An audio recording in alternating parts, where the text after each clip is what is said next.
Good morning, everyone. Today, I'm going to tell you an original story in the title Jomar and his 3 Wishes.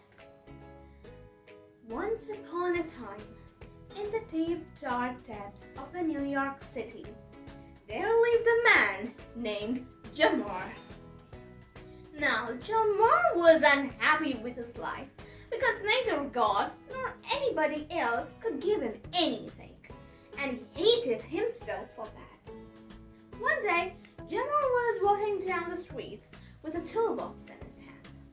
He suddenly heard a loud noise. He turned towards his left and towards his right, but he didn't see anything, so he turned around. And to his surprise, there was a tin-wood giant angel hovering over him. He cried out, "Oh God, please do not kill me. I will never, ever complain about anything." Now, the angel was flattered. He said, "Jomar, I'm not a god. I'm simply an angel.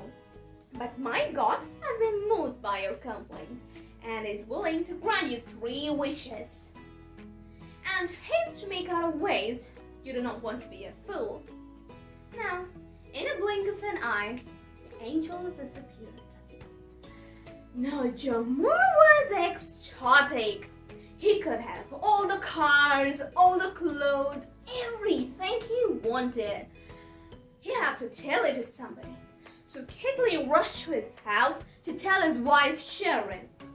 He reached the house and he burst open the door and he called out to his wife, "Sharon!" There was no answer.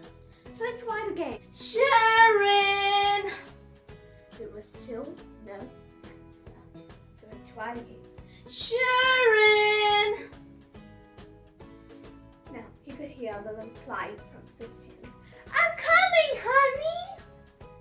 Now, Sharon was confused and she wanted to know what all the commotion was about, and so she quickly came to the living room. And Jomar started explaining to her about the 3 wishes and what was going on. And Sharon herself was flabbergasted. "Oh my goodness, I could have all the jewelry, all the pearls, all the diamonds that I wanted. Oh my!" And another thought struck her mind. "Jomar, what if we switch the wish until tomorrow morning?"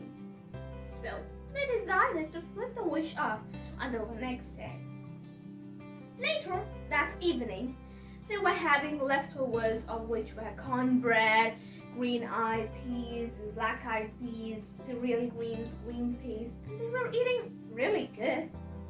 And Jomar, as full as he was, leaned back to his chair, rubbed his big old belly, and he said, do you know what he said?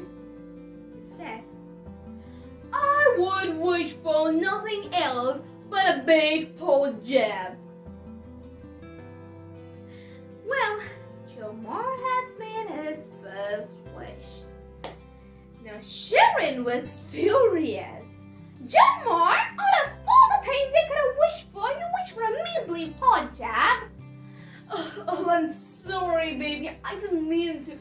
I wasn't thinking. I know you weren't thinking. Because if you were thinking, you wouldn't have. You know what? I'm going to wish for the paw jab hanging from your nose and you would just shut up. Well, he made a second wish. Now, if you can imagine how furious Sharon was the first time, you could probably imagine how livid she was right now, considering the fact that there was a big paw jab hanging from her nose. And she couldn't speak, and Jomar was happy about that. But Jomar began to think, I can have all the riches I wanted and have a paw jab wife nose. No way. He thought, then he got an idea. What if I just try to pull it off? So he quickly went to his store, grabbed the scissors and grabbed his knife, and he went to his wife and he started to cut. Snip, snip, snip. And he began to pull. And he began to cut. And he pulled. And he cut again. And pulled. No way. It's not coming back, I know. What if I just try to tug it off? Yes. Cut and it's not coming. One more time. No way. No way. It's not coming. I got it right from the root. There is no way it's coming back. Oh. Well, 10 seconds later, the pod jab got to be 4 times the size it was over the first time. Now Sharon and Jomar was running thin with their patience, and Jomar began to think, what if I leave the decision up to my wife for the first time? Now Sharon began to wonder herself, I could have all the jewelry, all the clothes, everything, but his nose, what do the people say about me? Now, Sharon was taken back to her childhood when her mother used to tell her, Sharon, if you cannot really be who you are, then what is the point in being anybody else? So she knew what she had to do. Jomar, making his last wish, a wise one, wished for his wife's nose back. And they lived happily ever after. Now the story is as sad as a couple lived in the city of New York, thinking about their 3 wishes and what would have happened. It has made them thrive and work hard in the city of New York. The end.